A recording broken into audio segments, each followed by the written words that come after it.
За разлика од пред 20 или 30 години, кога многу се користеше српскиот, денес мода е употребата на англискиот јазик, вели директорката на Институтот за македонски јазик Елена Јованова Грујовска.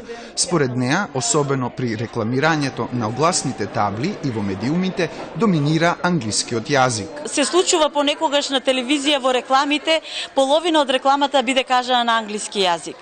Дали е потребно воопшто за да звучи интересно нешто да биде кажано на туѓ јазик? Значи, македонскиот стандарден јазик во овие 70 години покажа дека може да одговори на сите предизвици. Од лексика до синтакса не се води грижа за душата на јазикот, како тој функционира во секојдневната комуникација и во јавните настапи, смета поранешниот директор на Институтот за македонски јазик Трајко Стаматовски. Ме револтира е тоа што не се води сметка за известни решенија што се усвоени некогаш, што се добри решенија правописни, а што денеска се руша.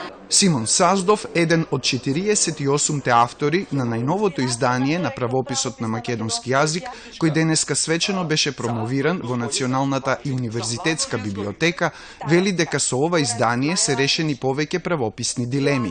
Меѓу нив е и онаа поврзана со употребата на големите букви во случајот со Европската унија како територија. Дилемите претходно беа дали некој државен статус или нели политички, тука пресуден, меѓутоа не е, така што тука само територијалноста нејзина обезбедува голема почетна буква, затоа што сите територии кај нас се пишуваат со почетна голема буква на сите составни делови.